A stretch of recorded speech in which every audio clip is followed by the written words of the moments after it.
Morning students, आज हम पढ़ेंगे वर्तिका का चैप्टर 2 वन विचार। वन विचार का सबसे पहले आप ये वीडियो देखिए। फोनोलॉजी। वर्ण जब एक साथ जुड़ते हैं तो शब्द बनाते हैं।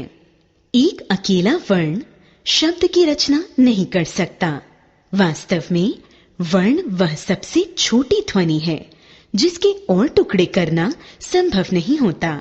अध्यापिका ने कक्षा में अनुज से कहा, आप बोर्ड पर अपना नाम लिखकर दिखाओ कि आपका नाम कितने वर्णों से मिलकर बना है।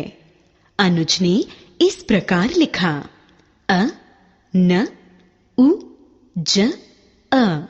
अनुज 5 वर्णों से मिलकर बना है। अध्यापिका ने कहा, बिल्कुल ठीक। किरण, अब आप बताइए। किरण ने इस प्रकार लिखा, क इ र अ न अ।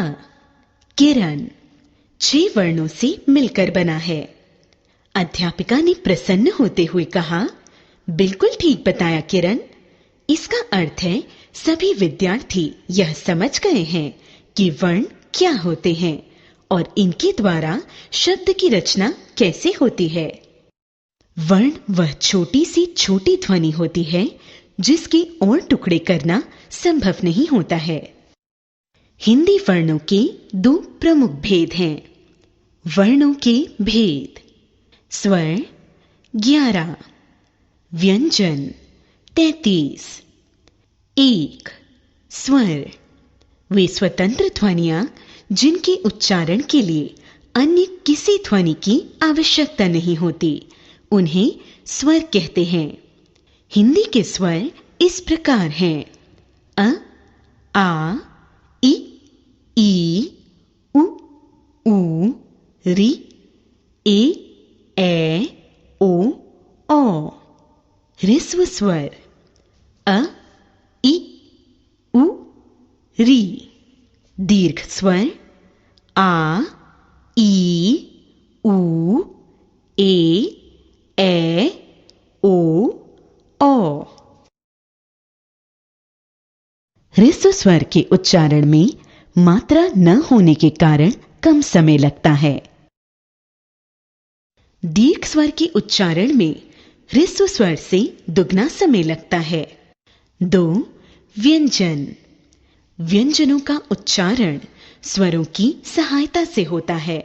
सूत्र क च ट त प। क वर्ग क ख ग घ ण। च वर्ग ग च छ ज झ ञ। ट वर्ग ट ठ ड ढ ण। त वर्ग त थ द ध न। प वर्ग प फ ब भ म। स्पर्श व्यंजन य र ल व। 4 अंतस्थ व्यंजन श श स ह। 4 ऊष्म व्यंजन। अनुस्वार इसका उच्चारण नाक की सहायता से होता है। इसका चिन्ह इस प्रकार होता है, जैसे चंद, हंस आदि। अनुनासिक इसका उच्चारण मुख और नासिका की सहायता से होता है, जैसे चांद, आंख आदि। आ आगत ध्वनि। यह ध्वनि हिंदी में अंग्रेजी प्रभाव से आई है। इसका प्रयोग अंग्रेजी शब्दों में होता है, जैसे कॉपी, डॉक्टर आदि। संयुक्त व्यंजन ऐसे व्यंजन जो 2 व्यंजनों से मिलकर बनते हैं संयुक्त व्यंजन कहलाते हैं। क्ष क क्ष। त्र त र। ज्ञ ज ञ। श्र श र। आदि संयुक्त व्यंजन हैं। द्वित्व व्यंजन, जब एक व्यंजन अपने जैसे दूसरे व्यंजन से मिलता है तो उसे द्वित्व व्यंजन कहते हैं। कच्चा च च, मिट्टी ट ट, पक्का क क, लड्डू ड ड। र के अनेक रूप, पदेन र। इसका प्रयोग जब र से पहले कोई भी स्वर रहित व्यंजन हो तो र उसके नीचे की ओर पैर पर तिरछा लगाया जाता है, जैसे प्रभु, कद्र, संग्रह, ग्रह आदि। ट वर्ग के व्यंजनों में यह वर्ग के नीचे उल्टे वी के आकार में लगाया जाता है, जैसे ट्रेन, ड्रामा आदि। रेफ र का प्रयोग, र जब स्वर रहित होता है तो अपने से अगले वर्ण के ऊपर लगाया जाता है, जैसे आशीर्वाद, गर्व, कार्य आदि। वर्ण विच्छेद, अनुभव अ न उ भ अ व अ। विज्ञान व इ ज ज्ञ आ न अ।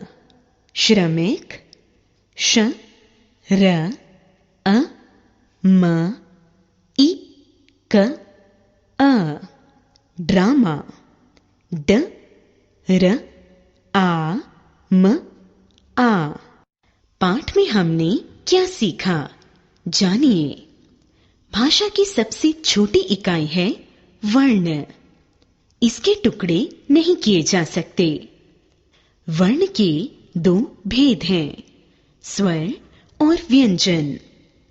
स्वर दो प्रकार के होते हैं, ह्रस्व स्वर एवं दीर्घ स्वर। व्यंजन तीन प्रकार के होते हैं, स्पर्श, अंतस्थ, ऊष्म।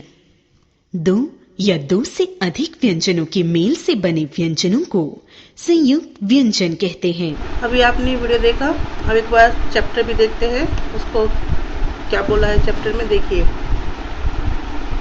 पिछले पाठ में आपने जाना कि भाषा संप्रेषण में ध्वनि का प्रमुख स्थान होता है। ध्वनि को वर्ण या अक्षर भी कहते हैं। हम अपनी बात वाक्य के रूप में कहते हैं, यानी जब सेंटेंस बनाते हैं उससे पहले हम शब्द का निर्माण करेंगे और शब्द से पहले हम वर्ण का निर्माण करते हैं। जो वर्ण होता है भाषा की सबसे छोटी इकाई है। देखिए, मोहन पूजा करता है, आज मेरा जन्मदिन है। चित्रों के नीचे लिखे वाक्य सार्थक शब्दों के योग से बने। सार्थक का मतलब होता है मीनिंगफुल। वाक्यों के शब्दों को छोटे खंडों में विभाजित किया जा सकता है। जैसे पहला है मोहन।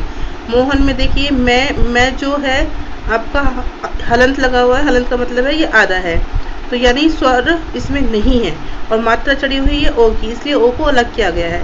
तो मैं हलंत ओ है ए ने ए, तो बना है मोहन। इसलिए पूजा में ऊ की मात्रा है बड़े ऊ की, तो पै बड़े ऊ की मात्रा अलग कर दी है, जय और आ, यानी इसको स्वर को अलग कर दिया है और स्वर रहित में हलंत लगता है, इसलिए यहाँ पर पूजा बना। कर्ता के ए रे ए ते आ, फिर है में है और ए की मात्रा है बड़े की।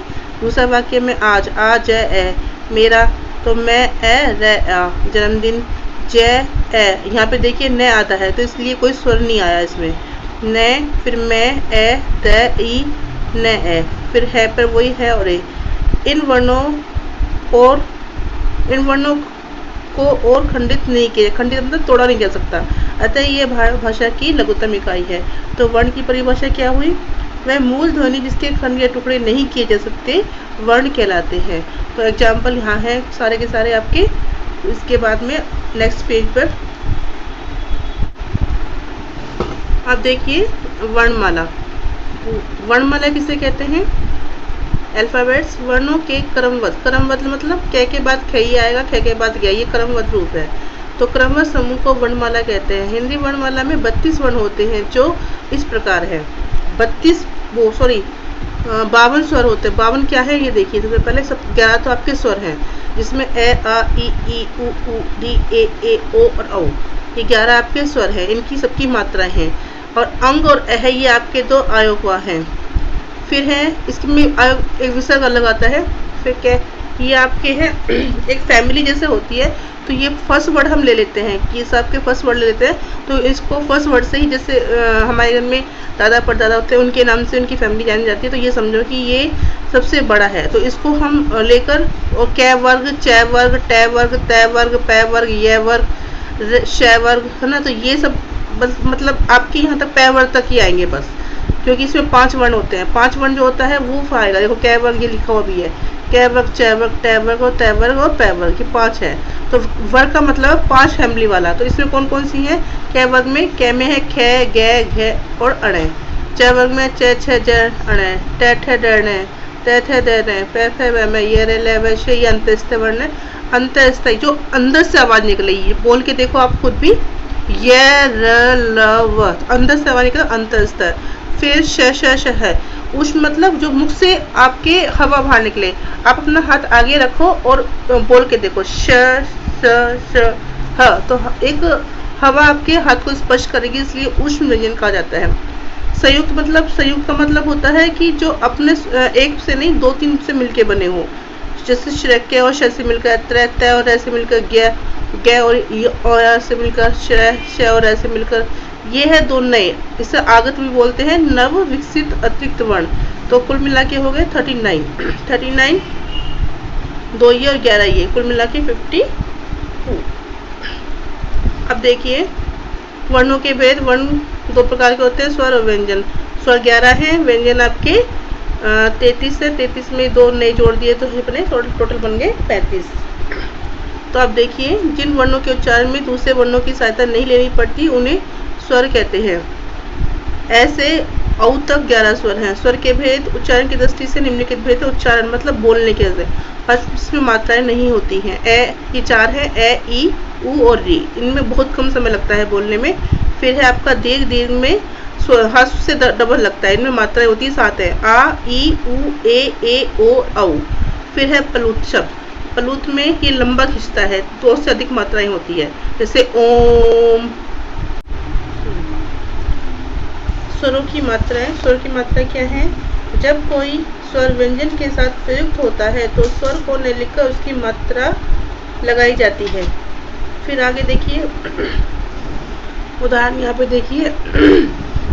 सबसे पहले है स्वर। स्वर में देखिए ए, आ, ई, उ, री, ए, ओ, औ। इसमें क्या है? इसमें मात्रा देखिए, ए की कोई मात्रा नहीं है। आ की मात्रा में दिया हुआ है आपका, ये आ की मात्रा में ए की है, फिर ई की में छोटी ई की मात्रा, बड़े ई की, छोटे ऊ की मात्रा, बड़े ऊ की, री की, ए की, बड़े ई की, औ की और औ की। प्रयोग देखिए कै, का, की, हु, क्रय, के, कै, को, कौ। फिर इसके बाद है आयोगवाह। ए और अह को आयोगवाह कहते हैं, क्योंकि ये न तो स्वर माने जाते हैं और न ही व्यंजन, न तो ये स्वर में आते हैं और न ही व्यंजन में आते हैं। फिर है आपका आयोगवाह का प्रयोग निम्नलिखित रूप में किया जाता है। अनुनासिक, अनुनासिक यानी नाक से जो बोले जाते हैं, इन्हें चंद्रबिंदु भी कहते हैं। इनको लिखने के लिए पूर्व वर्ण के ऊपर चंद्रबिंदु का प्रयोग किया जाता है, जैसे ऊंचा, चांद, मुंह और आदि। फिर अनुस्वार, अंकी बिंदु की लगाई जाती है, जैसे कंठ, कंचन, जंगल आदि। विसर्ग, ये आपके 2 बिंदु जो संस्कृत में ज़्यादा प्रयोग होता है इनका, इसका प्रयोग व्यंजन के बाद किया जाता है। उच्चारण में है, जो विसर्ग का साउंड है वो है में आता है, जैसे दुख, नमय, अतः, है का साउंड लास्ट में आएगा। फिर है आपके व्यंजन। जिन वर्णों के उच्चारण में स्वर की सहायता लेनी पड़ती है व्यंजन कहलाते हैं। इनकी संख्या है 39, 35 और +2 आगत वाले, तो हो गए टोटल 39। व्यंजन के भेद। व्यंजन के निम्नलिखित भेद हैं। इसमें है स्पर्श व्यंजन। जिन वर्णों के उच्चारण में जीवा मुख से विभिन्न भागों में स्पर्श होती हैं, कैसे लेके मैं तक के सारे स्पर्श व्यंजन है। कै, खे, गे, जहाँ भी मुख में कोई ना कोई स्पर्श करके बाहर निकलते हैं, इसलिए इन्हें स्पर्श व्यंजन कहते हैं। फिर है अंतस्थ, जहाँ अंदर से आवाज निकलती है, ये आपके 4 हैं, गैर लैब है, ठीक है, ये अंत्यस्थ है। ऊष्म व्यंजन जो हवा मुख से बाहर निकलते हैं, श है। संयुक्त व्यंजन ये है, श, क और श ऐसे मिलकर, ग, ये ज और ग से मिलकर है, त और र से मिलकर है, श और र से मिलकर है। इसके बाद है आपका नेक्स्ट पेज।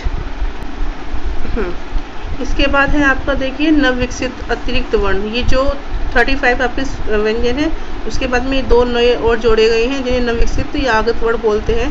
अनवर्ण है, इन्हें ध्वनियाँ जैसे लड़की, पढ़ना आदि ये वाला है, ठीक है।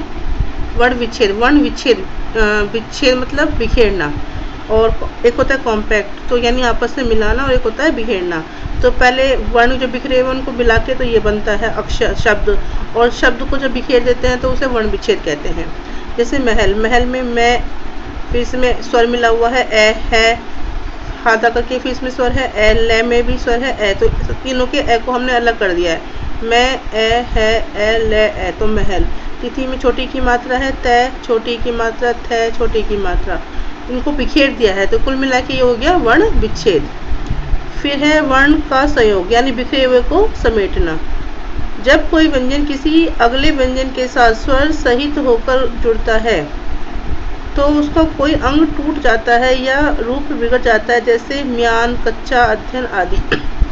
फिर है रै, व्यंजन जब स्वर रहित होता है तो यह अगले व्यंजन के सिर पर लगता है, जैसे कर्म, धर्म और मर्म आदि। 3 तरह के रै होते हैं।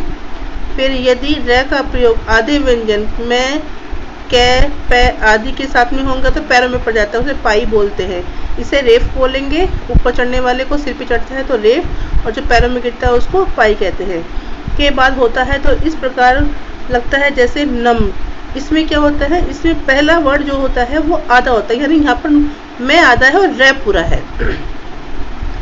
कर्म और प्रमेय, ठीक है। यहाँ पर क्या है, यहाँ पर ये वर्ण पूरा है और रै आधा है।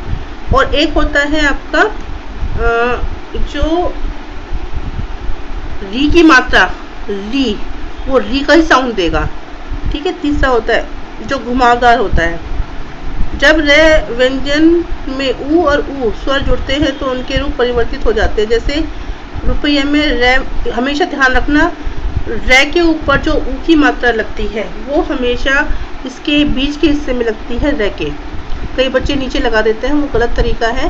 हमेशा यहाँ मात्रा देखो, यहाँ से मुड़ा हुआ नहीं है तो ये हो गया आपका छोटे ऊ की मात्रा, और रूप में यहाँ मुड़ा हुआ है, इसका मतलब है ये बड़े ऊ की मात्रा। अब देखिए रुपया, तो इसमें हो गया रै ऊ पै ए ये आ, और रूप रै ऊ पै है।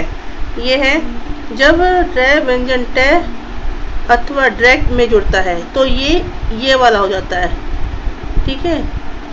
ये पूरा मात्रा नहीं होती, इसका मतलब ये होता है, यहाँ पर देखिए ट्रक में एक बार, ट्रक का मतलब ये है कि ये टे तो आधा है,